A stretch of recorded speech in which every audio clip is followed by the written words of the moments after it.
sir, the way you handle your inventory. You handle it the same way we handle a piece of evidence. Well, we have to, Lieutenant. If a script calls for a shrunken head or a Ming llama, we have to know right where we can lay our hands on it.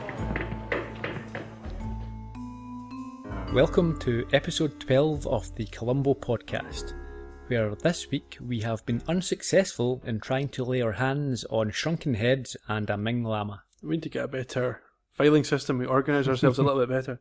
Good afternoon or good evening, Ian. Good evening, Gerry. How are you? I'm okay. Good. We're a bit later this week than normal. How are you keeping up? I'm doing fine. Good.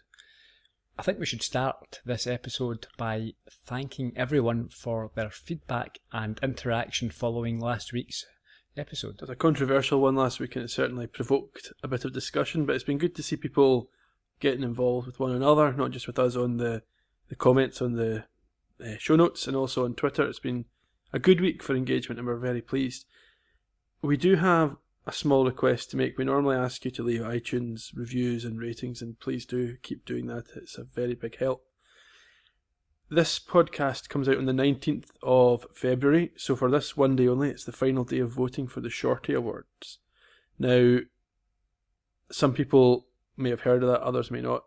It doesn't matter too much. If you're prepared to help us and you have a Twitter account, all that we would ask you to do is tweet the following, and I'm going to read this out fairly slowly. There is a way to go onto their website and do it, but you have to give them access to your account, and some people are uncomfortable with that. So the easy way to do it, just tweet the following. I nominate at Columbo Podcast, that's our Twitter handle, at Columbo Podcast, for a Shorty Award in #podcast because, and then fill it in with whatever reason you want to give, and tweet it, and that should count as a vote for us. Tell you what, Ian, why don't you stick that tweet in the show notes? I'll be doing that, so if you want to just copy and paste, you'll be able to find it right there. So, like I say, thanks for the interaction last week, especially on the blog. There's a hive of activity now, Ian, which I'm very proud of, and it's great to see folk talking and discussing the show with each other. Absolutely, it's a lot of fun for us to see the Columbo discussions going on without necessarily being led directly by ourselves. Well, I think that's the thing, because you are a newbie as such, we have to be careful about how much you're exposed to. Well, that's true, yeah. Please don't come in with major plot points from future episodes if you can avoid it, because I do read what's going on in the comments, but we enjoy the interaction. We can't mention everyone who has been involved, but you guys know who you are, and there's some people specifically who have spent an awful lot of time in their posts and given us a lot of information and detail, which really is appreciated. So thank you. I mean, we could start naming folk, but we'd inevitably miss somebody out and cause a lot of tears and drama, so we'll not do that. But thank you to everyone. So we'll start this week, Ian. It's quite a complex plot this week. You have said in the past that every episode appears to be different and go down a different path, and I think this one certainly follows that trend. It does. What did you think generally of how it progressed? Were you expecting what happened? Did you see the twists and turns? There was a unique moment here where we had a twist that hadn't been shown to us in the mechanics of the killing. That was a first as far as I'm aware for the show. So that was an interesting one. It meant I had to go back and look at things again and think, did I miss something, or was it really just not intimated? But it was good. I enjoyed the episode. I thought it was certainly a step up from the one we saw last week. Yeah, I mean, and just on that, just to be clear, we did have, or I'll take the blame, I did have quite a go at last week's episode, Dagger of the Mind. I think it's generally accepted in the Columbo community that it is a weak episode. But we should remember that it is still Columbo in the end, and even although it's not a great episode, it's still better than a lot of TV and other shows that are out there at the moment. So forgive me for having a go at our favourite TV show. They'll probably let you back into the forums now. That'll be fine. Into the Columbo magic circle. That's the one. This, I thought, was to reference last week. I thought this was a better way of handling Columbo interacting with the acting community. The references, the sort of meta aspect of it. It was a little bit meta again, but yes, it was well done. I liked this week's episode. I thought the leading performances were very strong this week. Without further ado, Ian, why don't you give us this week's summary?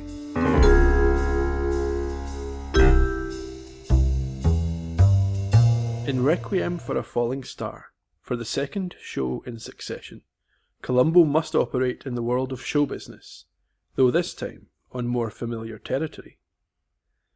When fading star Nora Chandler's assistant is killed in a dramatic explosion, Columbo works on the theory that a case of mistaken identity has occurred.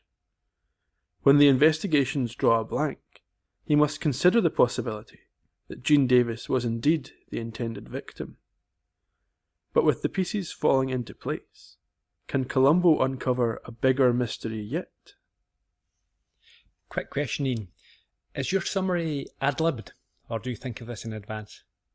It depends from show to show. Sometimes I prepare it, sometimes I have bullet points, and other times it's completely off the top of my head. Okay. We start this episode in what looks to be at first a grand house, a familiar setting for a Columbo episode. We open with very dramatic music. Yeah, I've got that here, ominous music. And the immediate credits that we saw last week, we haven't always seen that, but we had credits right at the start. And a big dramatic scene, you think it's the killing of a woman shooting through a glass door. So she takes a gun from a desk drawer and she walks into a lounge area. The credits roll at this point, as you mentioned, so it's fairly quick. And yeah, well, it was a lounge area, but it looked back on to a shower area. Certainly there was a plate glass door or sliding window thing. And we see her firing a few shots, several shots, and a body slumps over and falls to the ground. That's it. Although it didn't seem to fall from where she was shooting. She then exclaims, "Damn, I missed him." And it's revealed that we are in fact viewing a TV set. Yes, they're filming a TV show, yeah. The rest of the cast and crew seem to pander to her after this. The shot ends and she tells them to cool it down as she does not own the studio anymore. It's not the same sort of pandering as we saw last week though. I hope not. But this implies, or this lets us know that she was someone who had some power, at least in the past. Yeah. She then calls for Jean, and an assistant, not Jean, refers to her as Miss Chandler, and he whispers something to her in her ear, and they leave the set. Yeah. And we go to the exterior of the studio. Yeah, where Bob shows her an E-type Jag. We've seen those before in the show. We have. Greenhouse Jungle. Yes, it was on pushed off a cliff. I know some people on Twitter who listen to the show aren't happy with the treatment of E-type Jags in this show. They're a beautiful car and they do seem to yeah, I mean, destroyed. let's hope it's a stunt Jag that they keep using over and over again. No Jags were harmed in the filming of this episode. Bob actually shows Nora 2 cars. Yes. And she asks if they are inside. We don't know who they are, but no, we don't know who she's referring to, but she seems to know. Yeah, and Bob, he confirms that they are. So we are in a house, on the studio back lot. It's Nora's bungalow. We find that out. Yeah. Her cottage. We see a man and a woman embrace. It's his birthday, and that night we are told he has a book signing. So he's an author. He's an author, yes. And what we find out is that Jean, the female, works for Nora Chandler, the actress. And she's in a relationship with this fellow, Gerry. Well, she'll call him Parks from now on. Yes. The relationship is fairly covert. It's not... we're led to believe, because when Nora arrives... Yeah, they act surprised as if nothing is happening. Nora actually, as she enters, hears Parks tell Jean that she has to make sure that she gets the night off and the wicked witch, Nora, doesn't hold her up. So there's obviously some friction between all 3 parties here. Yeah, Nora gets Jean out of the way fairly promptly. Yes, asks her to go, or tells her to go and do some tasks. Yeah, on the film sets or the TV set. And we then find out what type of books Parks writes, because Nora effectively implies that they are salacious gossip style trash. He appears to be an unauthorised biographer who writes basically, trash. And Nora Chandler, she asks Parks what he wants, why he's there. And he's trying to get into a position where he can write her biography. Yeah, he does seem to have written about her previously, but she's talking about having her own biography. Yeah, she rebuffs this request, and I don't think he's too happy about this. No. So the next step really is Blackmail. Yeah, he refers to Frank Simmons, who appears to be the head of the business, who is arriving later that evening, and he has some information that he thinks Simmons might well find interesting about Nora. The information is that she has been in some way fiddling the books. Her last movie, there was some dodgy accounting going on. Yeah, and so the studio lost a lot of money, but she didn't. Yes. When she ought to have, and maybe mitigated their losses personally. And Parks implies that the studio would be happy to find this out. And we have a clip here which highlights the relationship. And I finally managed to dig up some hidden accounts on that last picture you made in Italy. That bomb you didn't lose a penny on, but the studio lost $2 million. I'm afraid I'm just too tired to talk right now, if you don't mind. Sure, I won't bore you with details. But I also understand that the biggest brass of them all is arriving here tonight, isn't it? Mr. Conglomerate himself, Frank Simmons. And I got to thinking, with all the trouble you're having with the studio right now, wouldn't they just love some ammunition? Wouldn't Simmons just love to hear how one little has-been movie queen managed to fix the books and outswindle him? So I think we can tell that neither party here is particularly enamoured with each other. No, there's definitely a hostility between them. And effectively he requests money in order to keep quiet. He does seem... Yeah, I don't think he is that determined to release the information. I think the money is the big thing for him. He seems to be... Yeah, I mean, he's trying to gloss over it. It doesn't want to come out with, blackmail and be too abrupt or too obvious with it. So what he says is that he has performed a lot of research to uncover this information.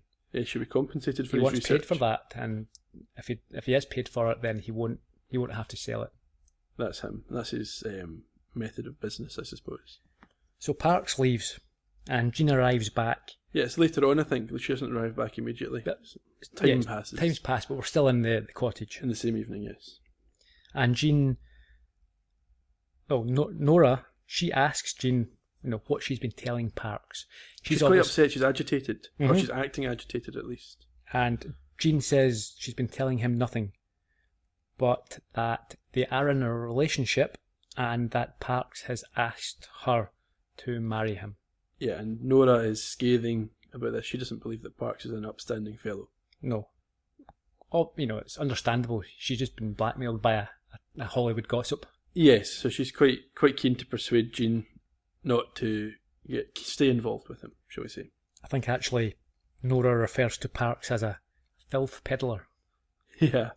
And the two of them exchange cross words, and Jean obviously feels like she's maybe... Stepped over crossed the line, yeah. With her boss. Yes. Which is interesting when, towards the end of the episode, we find out that dynamic and what she knows about Jean. Yes. I would have thought that she would not have been necessarily on the back foot as much. Well, it's an interesting one. I think Nora is feigning some of the emotion in this scene. She's emotionally trying to... She's trying to manipulate Yes. Jean to behave in a certain way. Whether she's trying to manipulate her in a way that's going to get her killed, I think that's possible. I think it could be that that's a decision she's already made at this point of the episode. Towards the end of this scene, Nora apparently is willing to forget and forgive Jean. Yeah, and then she pretends to be upset and blackmails her emotionally to go off and do some errands, which, is going to hold her up that night. She's meant to be going to this or arranging this party for Parks. But what she tells Nora is she's going to some play with a friend, I believe. So she's trying to hide the fact she's seeing Parks, but I think Nora's well aware. Parks himself was played by Mel Ferrer. He died in 2008, aged 90. Good innings. He was married to none other than Audrey Hepburn from 1954 to 1968. That's some star power there. Oh, it certainly is. I mean, he is a Hollywood Walk of Fame star. He's been a consistent television and movie actor for a number of years. 55 episodes of Falcon Crest. Did you ever watch that, Ian? It's not one that I've watched. In later life, he retired and was living in Switzerland. Nice place, I've been there. Not a bad place to see out your years. Yeah, had a good time in Innsbruck once. So as soon as Jean's left, Nora straightens her face. Obviously the fake emotion's gone. She pulls on her jacket, she's determined, she's got a plan. And we cut across to Gerry. Parks. This is not going to get confusing at all. No. We cut across to Parks signing autographs in a bookshop, and Jean pulls up in her car and runs into the store. And we see that Nora has followed her. Well, she's already there, yeah. She's preempted her arrival, so obviously she's aware of how Jean was going to behave. And then we see, this is, you mentioned this earlier, Nora gets out of her car, and we see her go over to Jean's car, or both of their cars. Yeah. And we don't see at that point... Yeah, this is the critical moment, and we aren't shown it for the first time, I think. Really, we aren't shown even the nature of what's happened. It's hidden from us, so that's an interesting twist. What's not hidden from us is what happens next. That's right. So we go to Park's home, and Nora's... She's there, and we see her pouring vast amounts of gasoline over his driveway. And we know it's gasoline because the tin's say in giant letters, gasoline, no brand. From the Acme company. That's the one. We next see Park's car, his Jaguar. It arrives. We assume he's driving it. I did anyway. It stops in Park's, and Nora lights a match, which in best cartoon or comic book style. Yeah, you see the flame running along the line of gasoline and then blowing up the car at the end. Yeah, we have an explosion in the car. The car blows up. First, it seems a fairly unsophisticated murder. I was thinking, watching that obviously it is more sophisticated when we learn what we learn. Yes. But if this was just a plain, straightforward killing, it's slapdash out in the open, causing an explosion in a... But she intends for it to be that way. Mm-hmm. As we come to find out. And this is a big thing because when we're watching it, we don't know that she intends for it to be this way. We're off to a restaurant, and Nora's having dinner with I think it's the former owner and the new owner of the studio. That's Fallon and Simmons. Right, I'm not sure about their relationship. The indication we get later on is that Simmons' company owns Fallon's company, which runs the studio.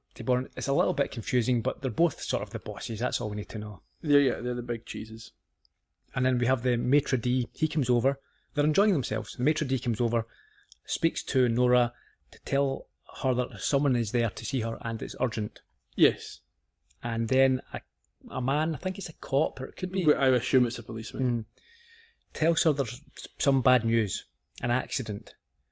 And we think that she is expecting to hear that Gerry's dead, that Parks is dead, but in walks Parks, and she authentically looked shocked at that point. She did sell it quite well. She did, and she is told that in fact it was Jean who was killed as she was driving Parks' car. Yeah, and we got a melodramatic faint. Very, yes. But a good actress knows how to pull that off. We then have Columbo's arrival. Bit of a trope here. The car, very much so. Fit for a demolition derby. So we're outside the studio. It's the gate, and there's a guard. Columbo drives up in his Peugeot. Yeah. And the guard assumes, as you say, that he's there. It's a stunt car for a demolition derby. But he's not. No. And someone swiped his police sticker. Yeah. He says that morning, but we suspect much, much earlier. I've never seen a police sticker on his car. The guard directs him to Nora's studio. Well, actually, before that, I think we've got a clip here because there's a good exchange between them. Hey, Lieutenant, did you ever think of getting another car? Yeah, but I got another car. My wife drives it. Of course, it's nothing special, just for transportation. I love that line. There are some nice comic touches in this episode. They don't overdo it. It's quite nice. Yeah, and at that point he then explains that he's here to see Nora Chandler and he's pointed in the right direction. So he drives through the studio backlot and we get to Nora's bungalow. Yeah. Columbo is at the door. He looks like a schoolboy who's about to see the headmaster. Hangdog expression. Checking his fingernails. Quite nervous. Yes, and we find out why fairly shortly, but first Fallon and then Simmons comes out. Well, Fallon leaves. Columbo tells him who he is. Then Simmons leaves, but tells him not to lean on Nora. She's upset as Jean was her companion for 18 years. Yeah, he's quite protective of Nora, and I'm not sure if it's not 100% clear if he's in a relationship with her or if they're just really good showbiz friends. At the restaurant, you got the feeling that they were quite close when they were sitting together. Yeah. And then we can discuss later, but when he gives her that alibi. Yeah, but there's also some affectionate moments, some kissing and some, oh darling. I assume, just like Columbo, he is taken with this former legend. Yeah. But the difference is, between him and Columbo, that he's in a position to do something about it. Protect her. Yeah. So, Jean has been with Nora for 18 years. So we don't know at the time, but it's now, looking back, she knows things. Yeah, she's a lot of information. It's interesting, I felt Columbo was quite inappropriate, and we've said this, not for a while, but we've said this in the past, that he comes in, someone's dear friend has just been murdered, and he's asking, "Oh, can you phone my wife?" Yeah, that's exactly what I thought. So he arrives, he's in total awe of this legend, and he says he's loved her and his entire life. Very inappropriate. Well, yeah, definitely. I mean, you do get the impression that she's used to this type of behaviour. But that's not... But it's not a good excuse. He's working, he's professional, he should not be acting in this way. But she plays up to this anyway. Definitely. And she takes it in good spirit, and she overperforms or overacts for him. Yeah. Puts on a show, shall we say. Mm-hmm. And yeah, as you say, he asks her if she will speak to his wife on the phone. Yeah, I was wondering, is he just going to test her reaction? Is she too happy? But I don't think he was. I think he just wanted her to speak to his wife on the phone. Yeah, he shouldn't be at this stage testing her. I mean, there's no suspicion of her involvement at all. No. So he picks up the phone, he gives it he calls his wife, she's out buying fish. Yeah, and her brother's there. Yeah, brother-in-law George, he always seems to answer. So this is a question, why is the brother-in-law, why is Mrs. Columbo's brother always at her house? Perhaps he stays with them. Or maybe is there a groundskeeper or something? Groundskeeper. Or maybe there's a reason that, I don't know. So this is another sort of comedy moment where he asks him some questions, calls him a moron. He says, "Don't you go to the movies? What are you, a moron?" That was good. And embarrasses Nora because he asks her to say something and he doesn't immediately recognise the voice. Yeah. It's quite uncomfortable. That's very uncomfortable. And we move from the phone call to an uncomfortable interview where Columbo starts acting like a fanboy. So what happens here? He asks her. He says he wants to ask her a few questions. Yeah. And he asks if she lives in this cottage on the lot all the time. Yeah. And she says only when she's filming or making movies. Yeah. And as you say, there's a bit of fanboy stuff here, and she's flirting with him, I think. She's quite happy to play along. Well, I think she's got a plan that we aren't aware of because we didn't realise she killed the person she went to. She tells him the cottage was built for her when she was a little girl. So she was obviously a long time, star. She's a child star. I think this is referencing Shirley Temple. Right. I was wondering if it was a real life person she was based on. I think Shirley Temple had a cottage or a home built on the studio for her. And did she end up murdering somebody? Yes. We can't say that if it's not true. It's not true. Okay. That was for comedy effect. But Shirley Temple unfortunately died fairly recently, so you can't slander the dead, can you? Well, better safe than sorry, I think, in this occasion. Okay. Shirley Temple definitely did not kill anyone, as far as I know. Okay. So, what happens next? Well, Columbo gets a call from the office at Nora's bungalow, and he seems quite irritated that they've interrupted his time with her. Yeah, because before the call, he, again being inappropriate, he's looking at these pictures on the wall and says that her late husband, was just a little guy. She's quite offended by this, apparently. Yeah. And he says this is a critical point later on. It is, yeah. And she says, he built this and he built a studio up from nothing. And Columbo defends himself by saying that he meant small in stature or small in height as opposed to his abilities or his talents. Yeah. So what we have came to understand and learn is that the husband owned the studio. He was the boss. Yeah. And Columbo looks at a picture of the ex-husband and he notices a ring that he is wearing. I didn't pick it up at the time, but that again is important. Yes. He says it's a Shriner ring, which is of the Scottish Order. And he makes a joke about having an uncle that played the bagpipes in that organisation, and he couldn't play a note, but no one could tell the difference. That's hilarious. Are you suitably insulted by the slagging off? Or...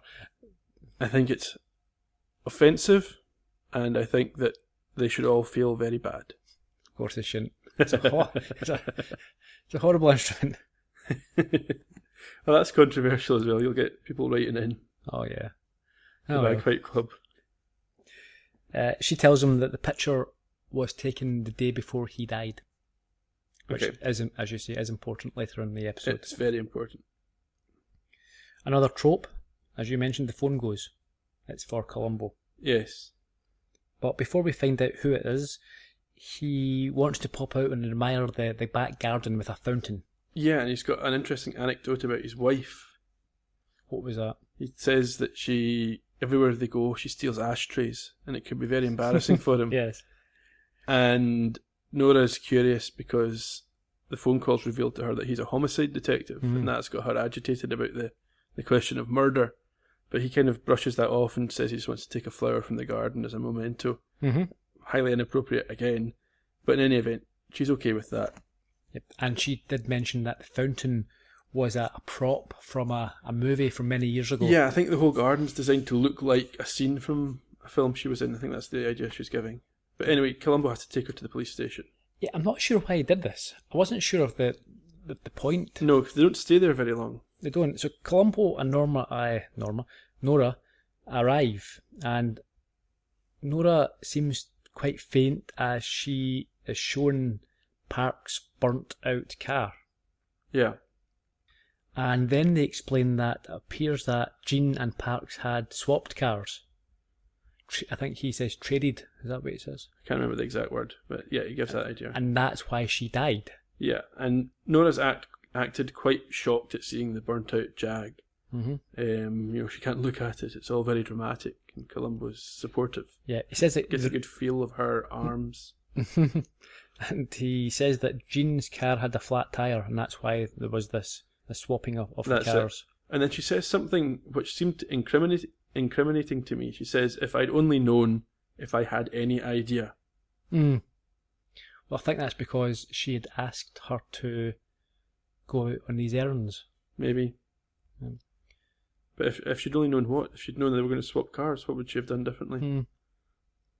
And Columbo explains that it was a total accident, that they swapped cars, and as such, a murderer would not have known this, and therefore it appears that Parks was the intended victim. That's it, and Nora, having been there for about a minute, wants to go home.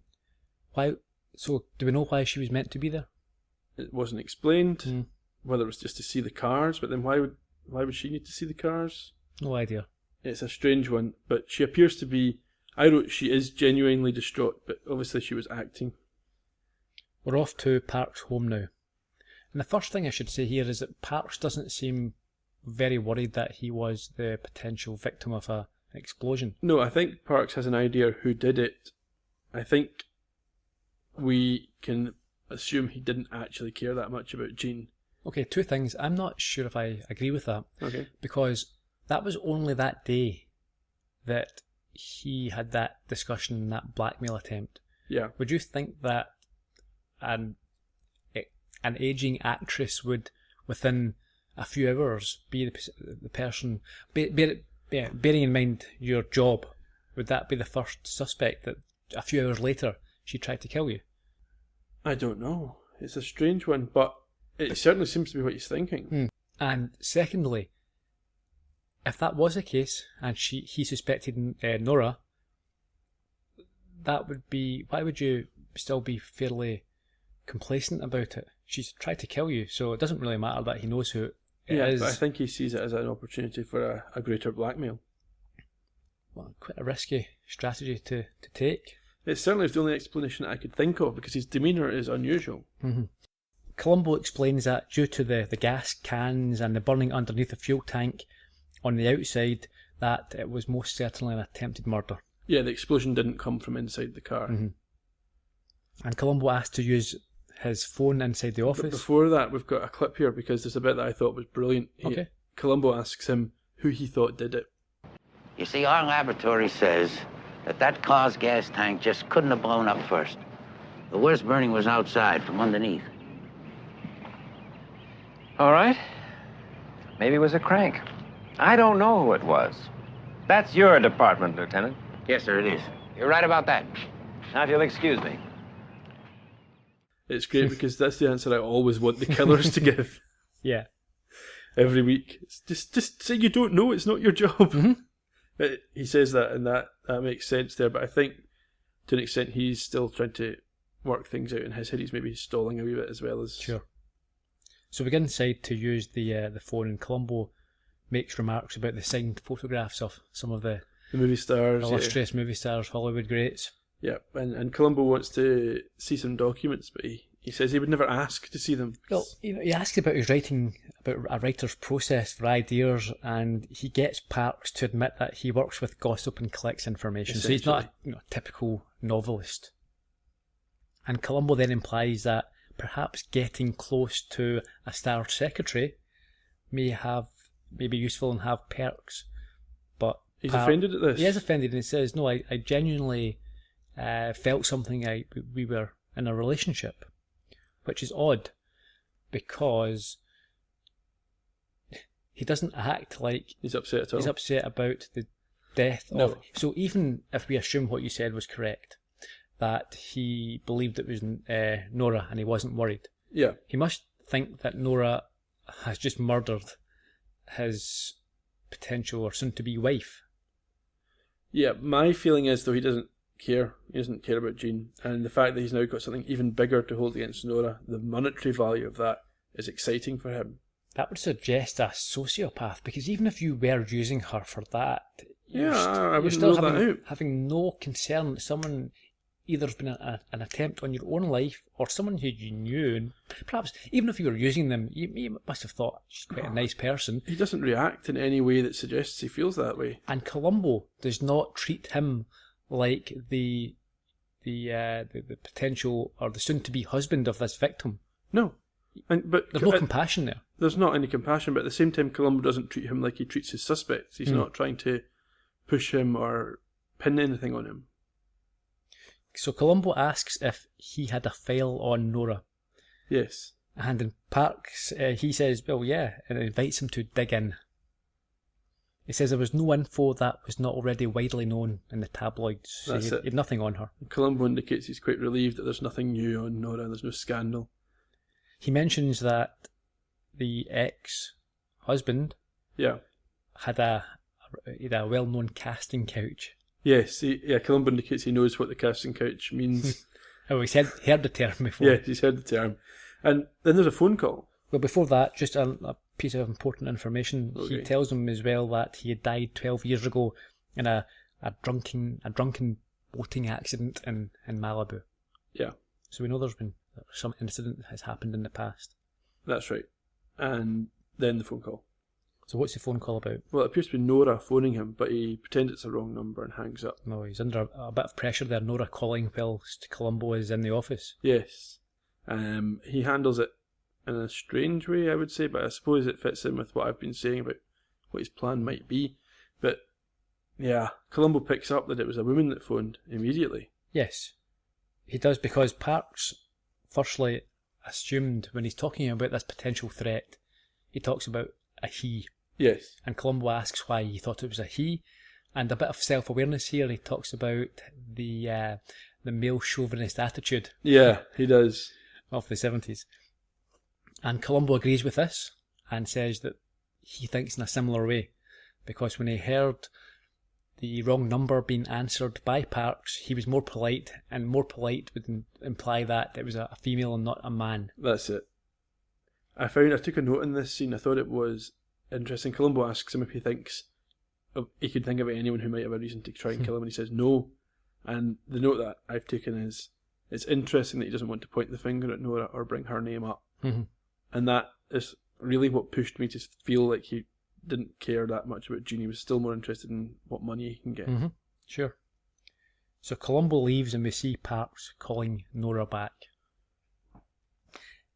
We then go to, I'm not sure where this is, it looks like a sports or leisure club or some... It's somewhere in town anyway, there's hotel. some bars and restaurants, some kind of area like that. And Nora arrives to meet Parks. She's worried about being recognised, so she's got the headscarf and glasses on.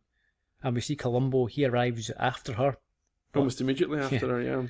But we know why, and notices the Nora's car parked outside. He's following Parks. Yeah.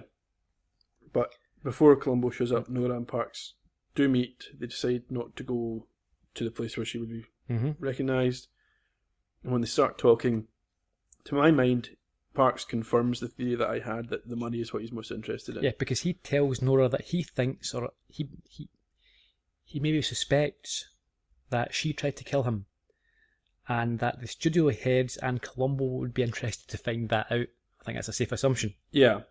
He now wants 10 times as much. Yeah, I don't think he'd ever actually told her how much he wanted, but now he wants 10 times more.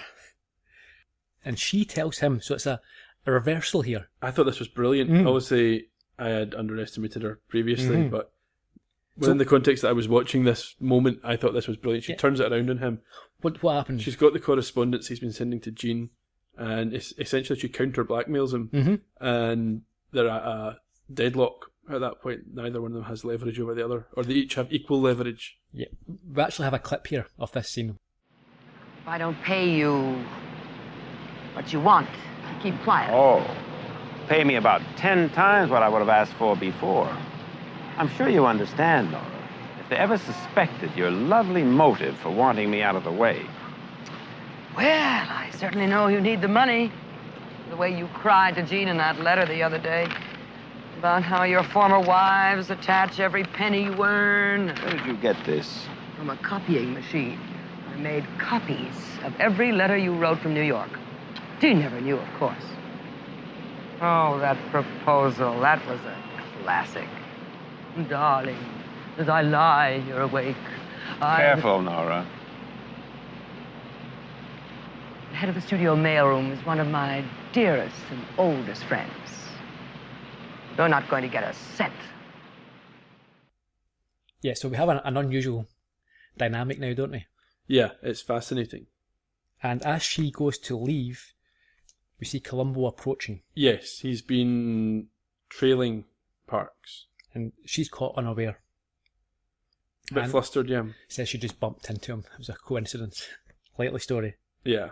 Parks accuses Columbo of following him and is unappreciative of this. That's it.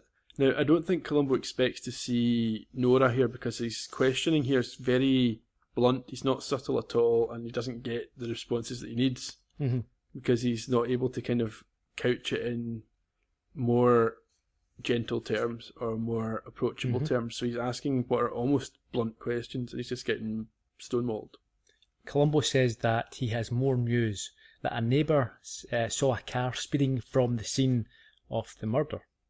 And Nora gives a glimpse at her hand here, because she asks what type of car it was. Why would she care? Well, she must know what she was driving. Yeah, but she shouldn't have asked that. No. And Columbo says, "Oh no, not the type of car that you movie types drive." Yeah. So it was a slip there by...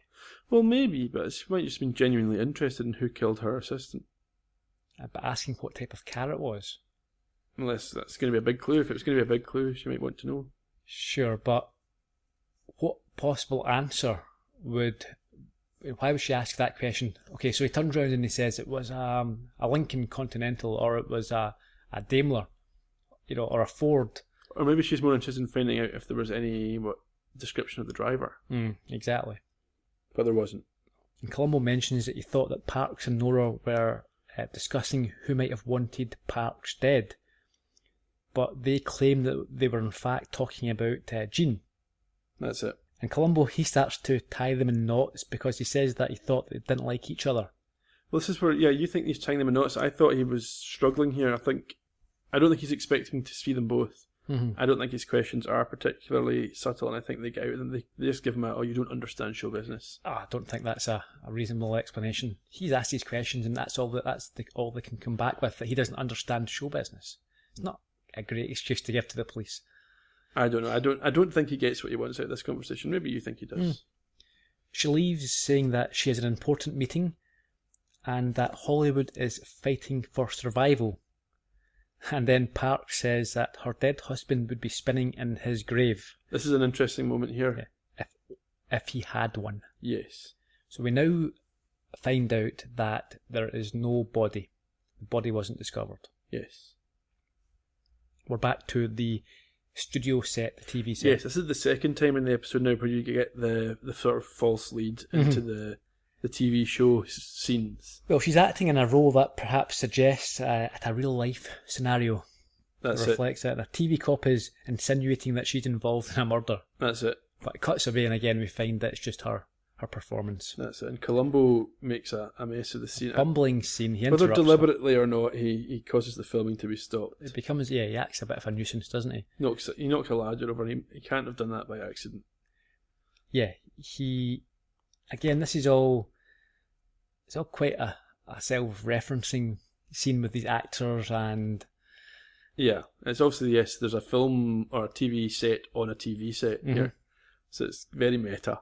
So, as you say, they take a break, and Columbo tells Nora that he knows lots of people hated Parks, but for some reason no one is being able to point him in the correct direction or give him any help. He raises the prospect of Parks as a blackmailer here. Mm-hmm. And asks if Nora thinks this is a possibility. Yeah. And then he outlines a motive, which at that point we think is probably correct. Yeah.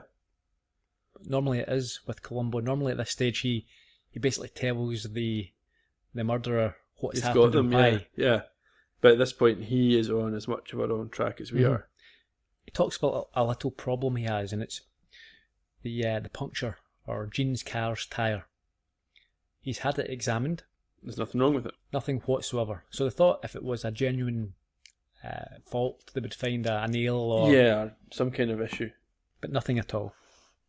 And then he mentions that the studio cars are very similar to the ones that were spotted by the neighbour that night. Yeah, and he's gone into the process and anyone could take one. Mm-hmm. Nora listens, doesn't offer much, goes back on set, and an assistant notices... This is the guy from the start of the episode, Bob. Yeah, is that Bob? Yes, he's changed his outfit, so whether it's the same character, I assume it is. He's still got the very high-waisted trousers. And he explains to Columbo that he has a thermos of drink for Nora, but she only takes a drink when she's under pressure. Mm-hmm. And she's sweating as well. He mentions that and pats her down with Although powders film her sets head. are very hot, so...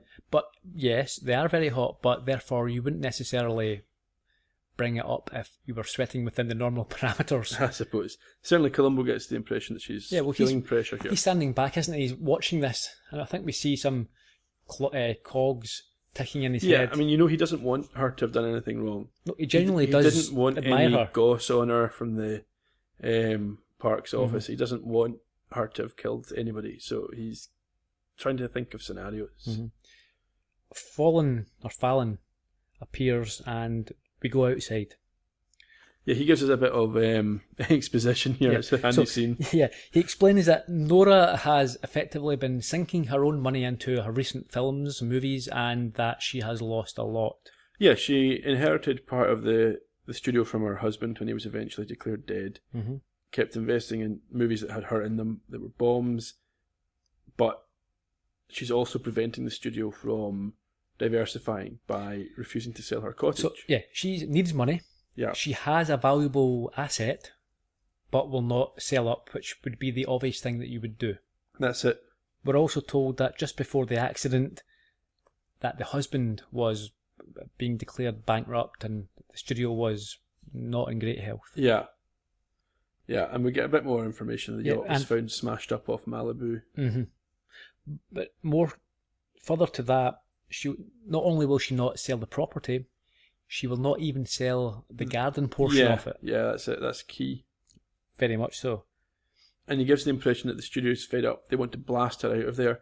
If there's anything that they can get on her, It would be vital. any ammunition, any information that will help force her hand would be extremely helpful. Yeah, and there's a great sort of, again, it's kind of a meta bit, but avoid actors. They'll kill you. Yeah. And then he says that, well, Columbo doesn't appreciate that he's the boss because he's quite young. Yeah, you get the sort of reverse trope. Yes, but then he turns it back and says that, don't worry, I would never have typecast you as a detective. That's it.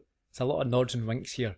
Yes. I think that the line about actors killing you, the studio heads would have appreciated it after what we've discussed about, Peter Falk giving them a bit of grief in the Ultimatums past. and stuff, yeah. So they'd have liked that.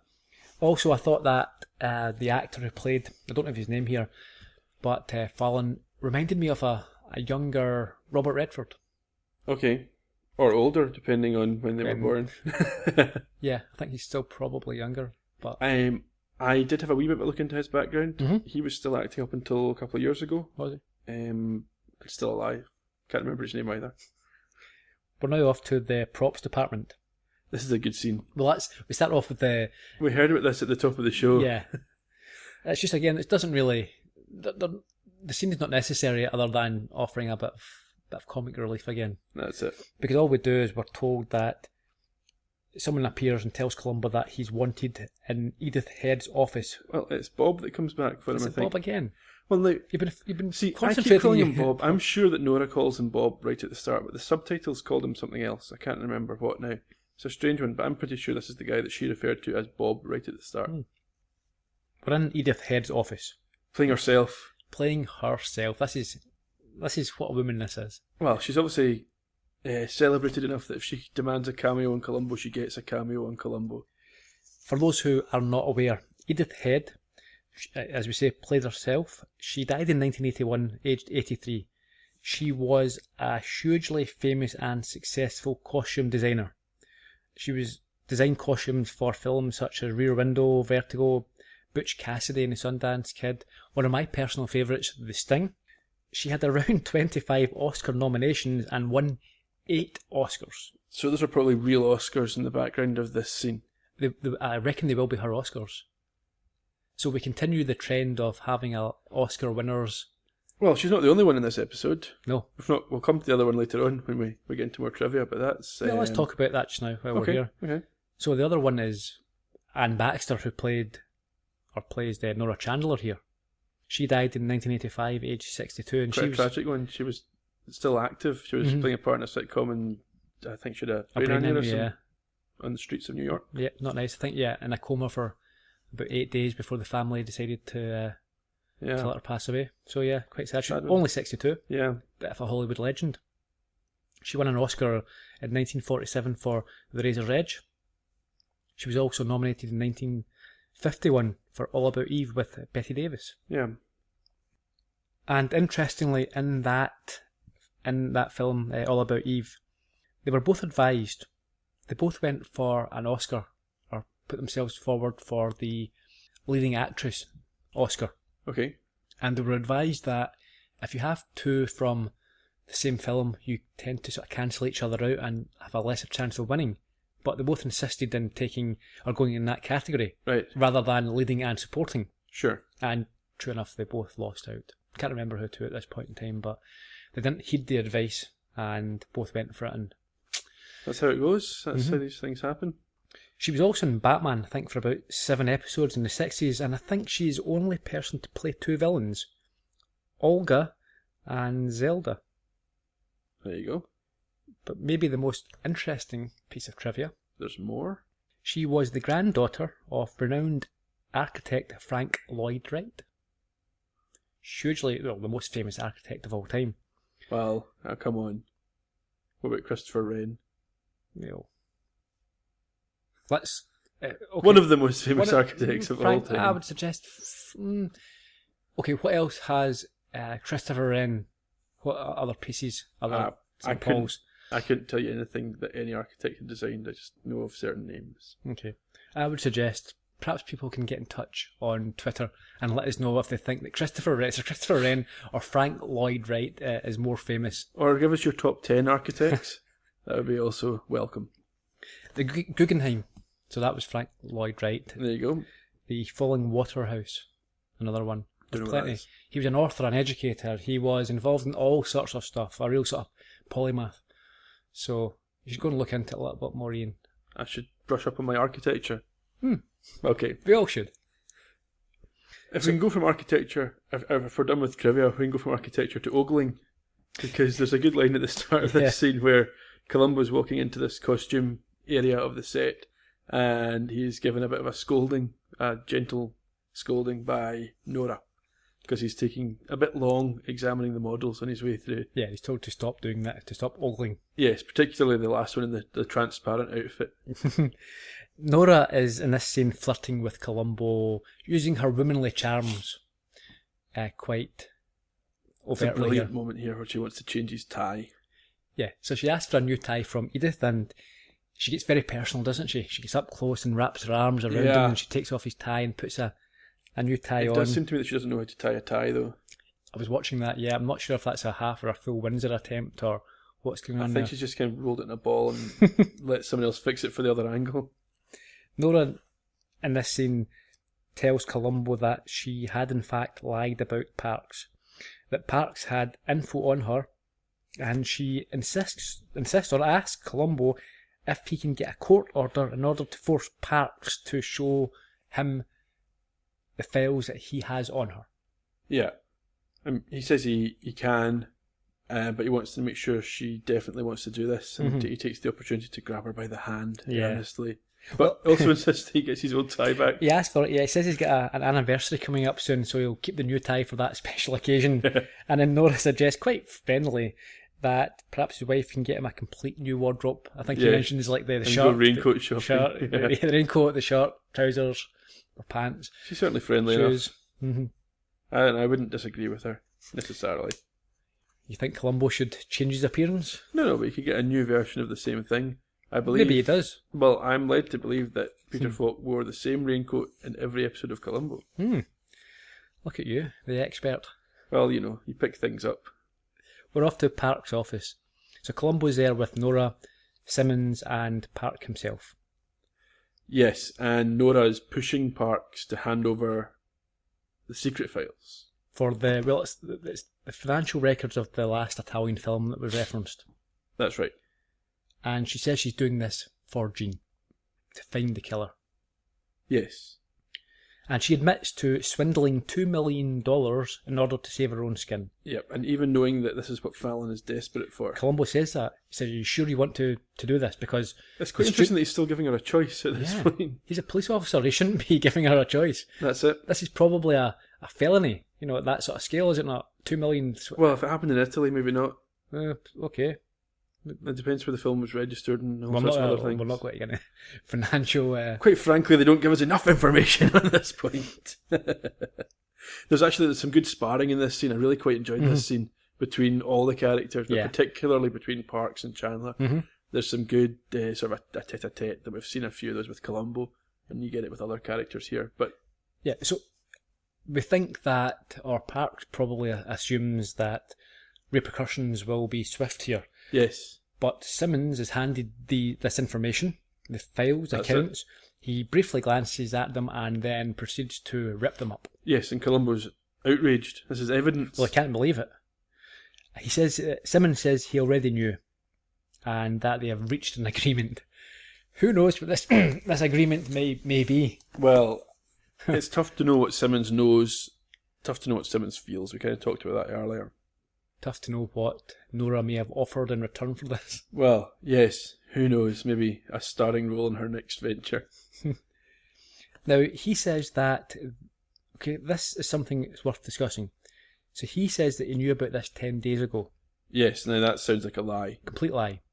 So, it's not that she just went there and opened up and admitted this and he said, fair enough, all's forgiven. She's asking him to lie about... Now, why would she say 10 days ago, and why can he... Well, I'm not sure the time gap between the killing and now. But it was obviously before Yeah, but is she trying to place this before she spoke to Parks about Yes. it, or immediately after? No, I think it was.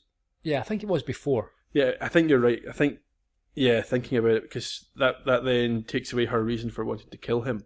So that perhaps, at this point, they're still looking for someone who wanted to kill Parks.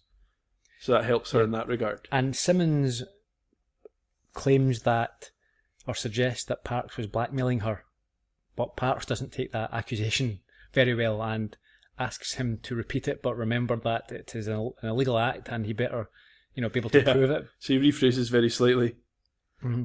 Yeah. And then Parks hints that there may be more information. Yes, and they press him on it and he doesn't have anything. Well, Nora calls his bluff, Yes.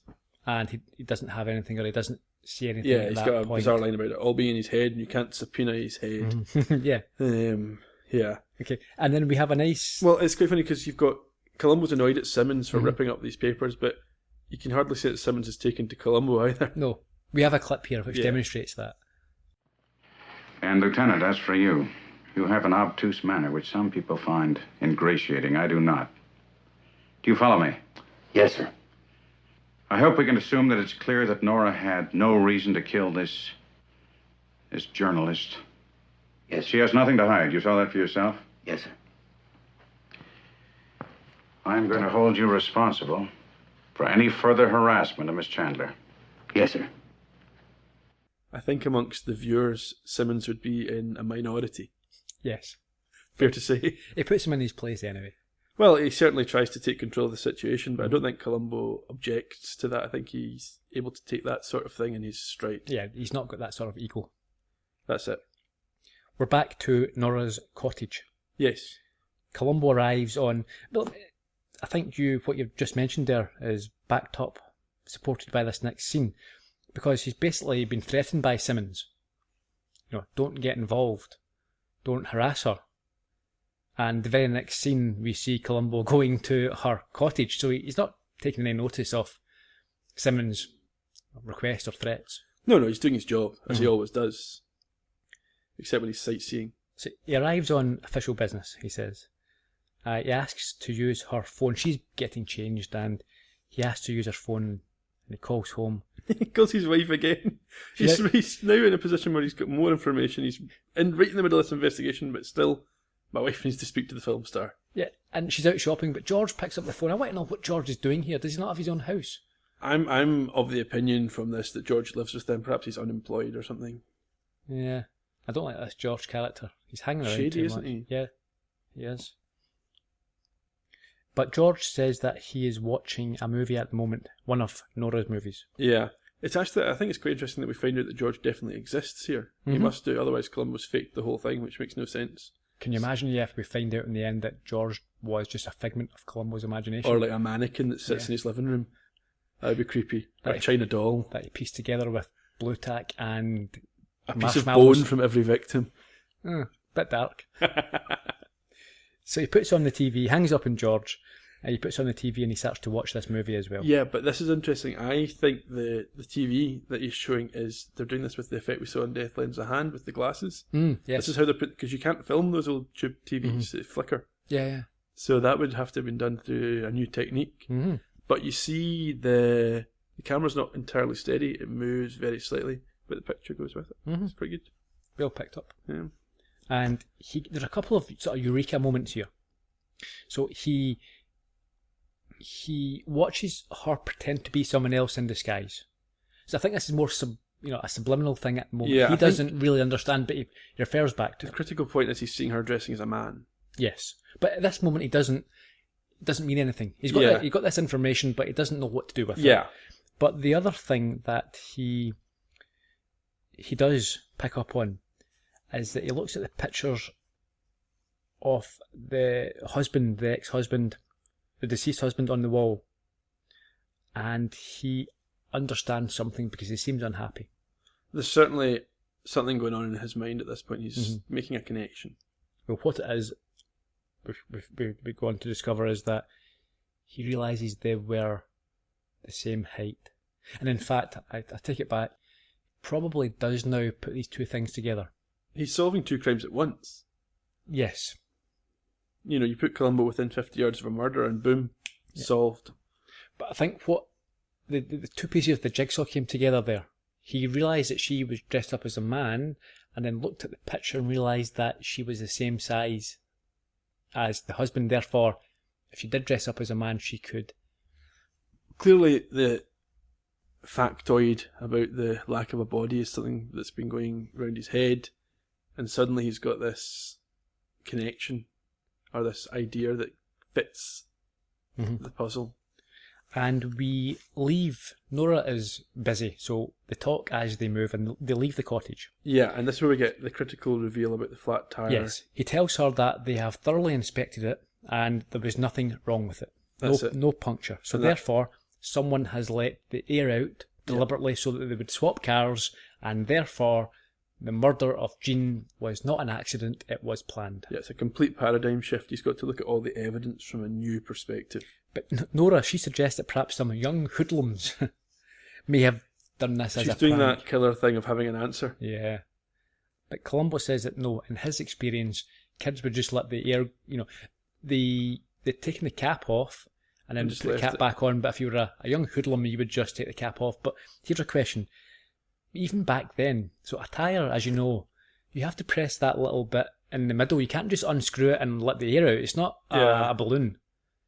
It's not possible unless, okay, again, someone who knows more about cars than we do and American tyres back in the day, could you just release the air without any, holding down that little bit in the middle? Hopefully someone will have the answer, because that's going to upset you for some time. It's upset me already for the last few days since watching this. It seemed to me watching this scene that Columbo still can't quite put his finger on what he thinks has happened. Mm-hmm. I think part of that's because he doesn't want to believe that she could possibly have done anything like this. But he also says, so there's another little thing that's bugging him. He says that if someone had been that close to see the explosion, and we know because of the gas trails or where the fuel started, they must have been, that they would have noticed who was driving the car. Yeah, it couldn't have been an accident. Mm-hmm. And the Columbo... And that's a reveal for us as well, though.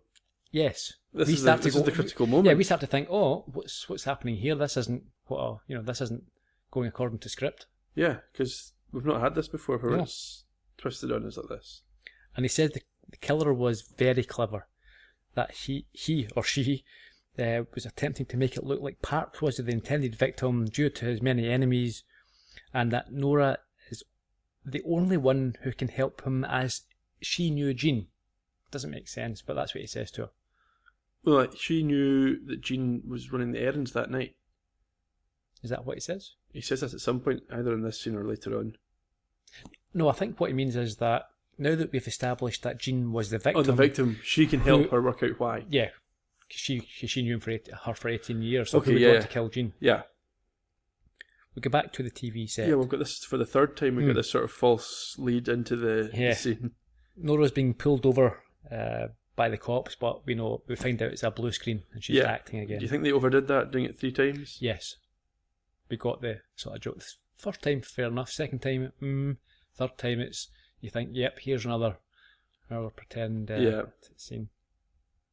And then we see Nora quickly leave by the studio back door. Well, we've got Simmons approaches her. She's meant to be meeting some stakeholders for dinner, or either before or after dinner. A business night out. Yeah, she doesn't want anything to do with it right now. No, she says that she's not feeling too great. She'll meet up later, but she leaves quickly by the back door. That's it. And then this next part, I think, is poorly conceived on her part. Why? Okay, so we're at the bookshop again. Yeah, and she, Gerry Parks comes out and she drives at him and just narrowly misses him. He throws himself out of the way. Now, there was a high possibility he would recognise or see her or recognise the car. Yeah. It just seems to me crazy. Especially if she's not trying to kill him. If she's tried to kill him and not succeeded. But does she believe that Gerry would still keep Parks would keep his mouth shut because of his involvement, therefore she doesn't care about that? Possibly. She knows he won't say anything because he would incriminate himself.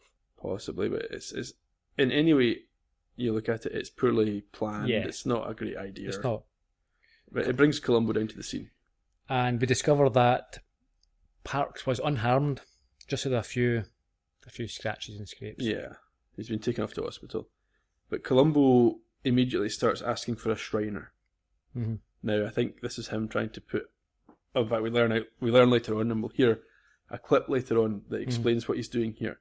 Yeah. But he needs to find a Shriner, and he gets one. Yeah. Frank, the bartender. Yes, we don't meet Frank, No. but he's your friendly neighbourhood barkeep. Back to the studio once again. Yeah, and we're not given the false lead this time. No. Columbo brings us in. He's Yes. storming through the back lot. He is, and he interrupts the shooting and tells Nora that somebody tried to kill Parks. That's it. She inquires if Parks was able to ID the assailant, but Columbo tells her that Parks is in fact unconscious and has not come round as yet. Yeah.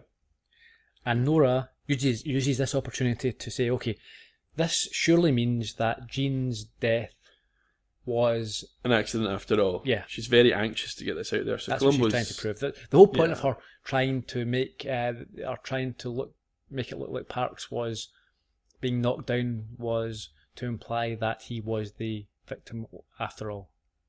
So Columbo says that Parks was on to something and that Columbo was heading to meet him and that he'd found something on the body. He had found an envelope with a Shriner or a ring Yes. inside of it and the initials NC on the envelope. Yeah. And Nora concedes that's her initials, but she's no idea. She what the ring denies is. that the ring is hers.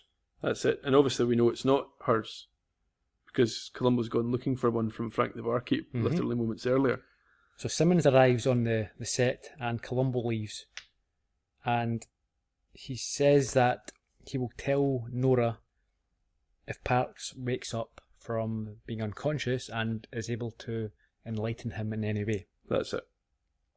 And then she blows Simmons off again. Says she's feeling unwell and that she will join him later. He doesn't look very happy about that. But What can he accepts do? it. Yeah. And then we see Nora leaving the stage and running Yeah.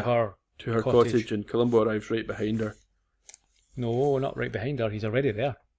Is he already there? Oh, he's in the house already. I know he puts the light on after she comes in. Yes. So she runs into the cottage. He must have, when he left her, he must have went Gone straight straight there there. and waited in the dark. Yeah. So Nora arrives at her cottage. She runs through and heads directly to the back garden area with the fountain. And as she's about to open the doors, Yep. Columbo flicks the switch and turns the lights on. Yeah. We've seen this a few times, haven't we? Towards the end, The big light the coming lights come on yeah. and the murderer is startled to find Columbo waiting. Yeah. He knew what they were going to do next. So, And he's here to arrest her, essentially. There's a little bit of a to and fro, but he's here to arrest her. well, this she time. asks firstly what he's doing here. Yeah. And he admits that part of him didn't want things to add up. So he is disappointed and dismayed that it's come to this. I think we saw that during the episode. And he then says that he knows that she killed Jean. But Nora tries to be defiant here and sort of brush it off. But Columbo, he forges on. Yeah. Columbo says that little things like the tyre and her refusal to sell the cottage or the land has bugged at him. Well, we get an interesting bit here where he reads from his own notes, which I found to be brilliant and enlightening, but we've not seen that before. So I'm wondering, the thought that came to me, is this a response to some kind of audience feedback that says we don't understand how Columbo works? Or how does he get to these conclusions? So they're going to demonstrate it here. Well, Because he's never done this before. Potentially, but what I would think is more likely is that because this is quite a convoluted plot. They're maybe just showing you how it's all tying together. I think they think that they have to be a little bit more explicit in this Yeah. case. He's Amy's certainly exposition-y here, but he goes through all the different strands. Yeah. So Nora asks him to leave and he tells her that he's there to arrest her for the murder of Jean Davis. That's it. Nora's still quite adamant and asks Columbo why she would want to kill Jean. And Columbo says that it was to prevent her being Jean from revealing a secret to Parks. But what was the secret? That's what he was trying to figure out. So he understood that Jean may have some information that she could pass on to Parks, but for a while he was unable to work that out. Yeah. And then he talks about more things that had bugged him. And he says that he was bothered that the fountain didn't run. But here's the thing. This is a little bit of a weakness here. This is quite a key plot point in us understanding how Columbo came to this conclusion. Yeah.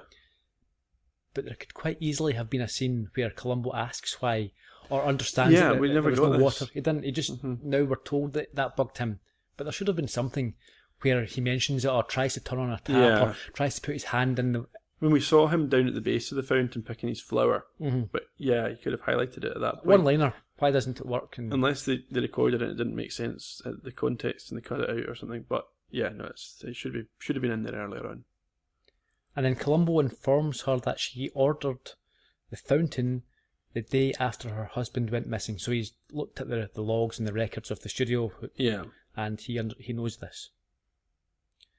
And then Columbo explains that in his mind, in order to lay pipes for water, they would have to have started digging up the fountain. And suddenly it dawns on you the husband's body is under the lawn. Yeah, I think that's quite a nice, slow-burning reveal. Yeah, that was nicely done. We take it step by step, and I think it's not until that part that we go, okay, I see what's going on here. Yeah. And at this point, Nora resigns herself to the fact that the game is up. Yeah, she takes a drink, and Columbo takes a drink, which he doesn't always do. Yes, I think... Perhaps he's been emotionally affected by this episode. He has, I believe, yeah. So he has a drink with her, yeah. That's a... And now, I've talked in the last couple of scenes about a clip that was coming up. I think we've got it now, and it shows how he came to this final conclusion. Jerry Parks wasn't hurt, was he? No, ma'am. Where'd you get that ring? Borrowed it. I was just playing hunches. I had nothing to go on. I was just guessing. I had nothing concrete. I just wanted to see what you'd do. And when you came in here, you didn't even turn on the lights. Just ran right straight through to the fountain. You know, coincidence? If I hadn't called George, if he hadn't been looking at TV, if it was some other movie, if he hadn't been dressed like a man, because that's when it occurred to me. 12 years ago, somebody standing on a beach at night saw your husband get in a boat and go out to the ocean. And I remember the photographs, you and your husband, the same height. Could have been you. So we saw him setting that up when he got the ring from the barkeep, and we saw him executing it with her. But basically, he's admitting here, and it's something he's done in previous episodes as well. He got lucky. He was basically hoping for a reaction. He was just pushing buttons and seeing what would happen. And he got the response that he was hoping for. And we get a little bit of a background into the relationship between Nora and her husband. Yeah. So she explains that she had initially married him to further her career. But over time, the relationship had developed and she had come to love him. Yeah. And that even although he had been making use of the casting couch, she was willing to overlook that until the day when he decided to take it further and bring a young starlet back to their cottage, or her cottage. They had an argument, and she killed him accidentally. Well, yeah, in the midst of a fight, not trying to kill him. With a bottle. It's interesting, actually, with the clip that we've played there and what we said earlier about reading through his notes, that they're going through quite a lot of his methodology here. And I think you might be right that it's because it's a particularly, tangled web that's been weaved in this episode. But you see again, at the very end, we saw it in Etude in Black, we saw it in Deadweight, a bit of respect for the killer here. He lets her go off and get changed. And yeah, he's not going to throw her in handcuffs and get the heavies to put her in the back of a... No, that wouldn't be appropriate for a star. No, it wouldn't be. Certainly a humble one who hasn't really... Yeah, he still is in awe of someone who he has enjoyed for a number of years, and he knows she's not a threat, and she seems quite compliant now. Well, you say that, and that's how it's presented, but when you think about it, she's committed a pretty callous murder and basically styled it out for an entire episode quite effectively. But what she's done, her actions are quite vile, really, at the start. She's just killed someone because they might say something. But we had the same sort of situation with Lady in Waiting, where she was about to kill Columbo at the end when he broke through the patio and she had a gun. Yeah. And he had to disarm her by saying, you're too classy a lady for that. That's true. But yeah, she could have taken things further. We should say that Nora admits that when she killed her husband, she buried the body, and that Jean was aware of this. Yeah.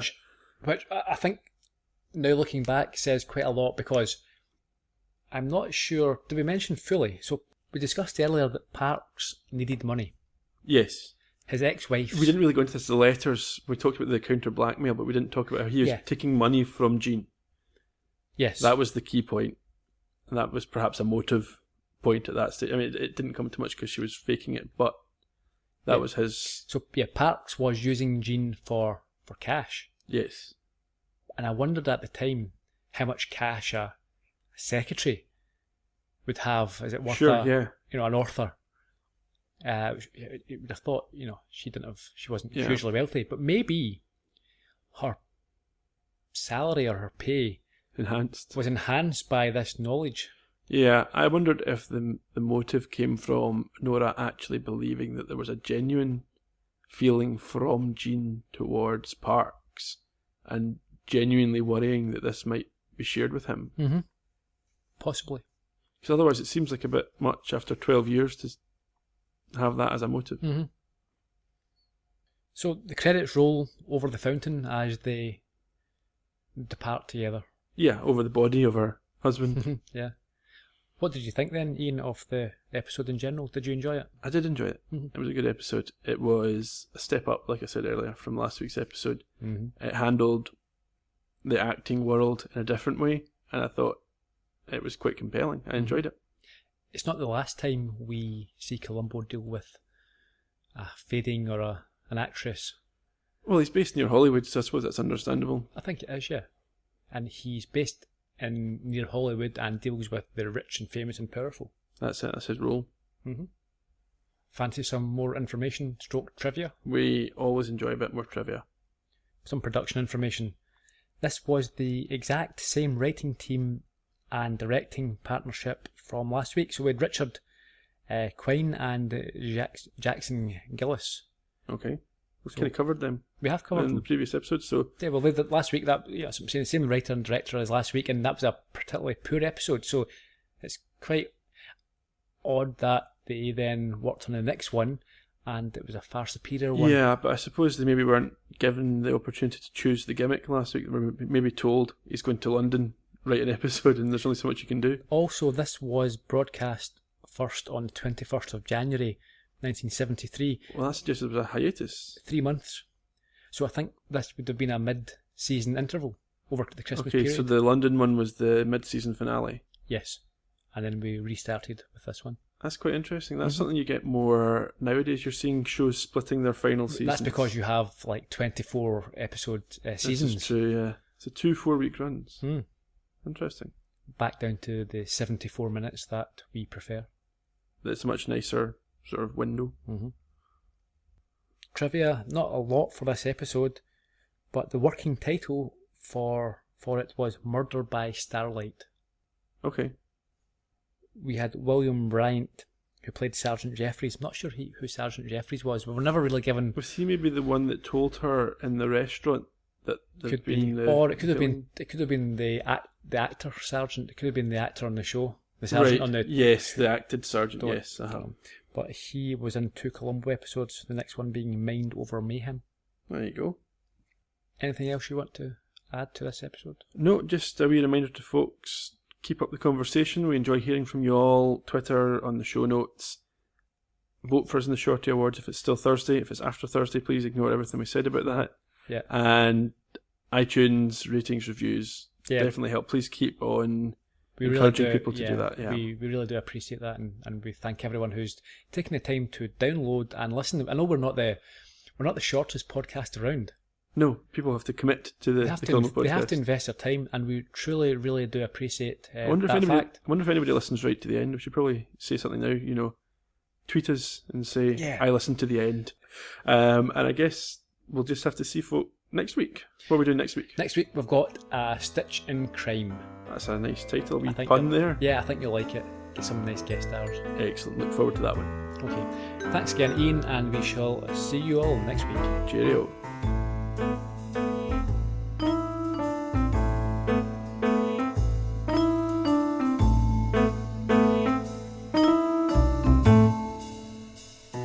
You have been listening to the Columbo Podcast from Heard Yet Media.